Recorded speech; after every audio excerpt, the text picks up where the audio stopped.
দেখেন আমরা এখন ইলিশ মাছ কিনতে আসছি, কিন্তু ইলিশ মাছের সিজন না, যেহেতু এখন অনেক দাম ইলিশের। ঠিক আছে, এই যে এই ঝুড়ির যে ইলিশ মাছগুলা, এইগুলা সব পদের, মানে ছোটো মাঝারি, এইগুলার দাম হইছে 1050 টাকা। আর ওই যে টেরের উপরে যেটা স্টিলের, ওইটা হইছে 1350 টাকা কেজি। ঠিক আছে, আমরা ওই টেরেরগুলাই নেব। এগুলা কোয়ালিটি মানে ভ্যারাইটিস আর কি, ছোটো বড়ো, আর ওইগুলো হইছে এক সাইজের। আমরা টেরেরগুলাই নিব এখন। দেখতে থাকেন ভিডিও, সামনে ভালো ভালো ভিডিও পাবেন আপনারা। হ্যালো গাইস, আসসালামু আলাইকুম। সবাই কেমন আছেন? আশা করি সবাই ভালো আছেন। আমিও আপনাদের দোয়ায় খুবই ভালো আছি। গাইস, আজকে আমরা আসছিলাম গরু নিতে, কিন্তু গরু নেওয়া হলো না, নিয়ে যাচ্ছি মাছ। এই যে আমার পিছনে কামরুল ভাই আছে, সবাই একে চেনেন।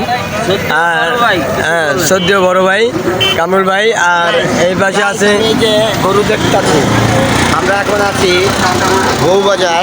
গরু দেখতে আছি, গরু দেখে আসার পথে আমরা ইলিশ মাছ আর চিংড়ি মাছ নিয়েছি। গরুর দাম বেশি দেখা। হ্যালো, আসসালামু আলাইকুম গাইস। আমরা এখন আডে আছি, গরুর আডে। দেখেন খালি গরু, কিন্তু কোনো লোক নাই। আগে যে আমরা দেখতাম যে সকালবেলা যে একটা লোকের চাপ থাকতো আডে, সেরকম কোনো লোক দেখতে পারতাছি না। গরুর যারা আসছে গরুর সাথে, তারা খুবই পরিশ্রম করতেছে, কিন্তু 3 জন আসে একটা গরুতে, 2 জন ঘুমায়, 1 জন জায়গা থাকে। তারা খুবই পরিশ্রম করতেছে, আমরা দেখতে পারতাছি।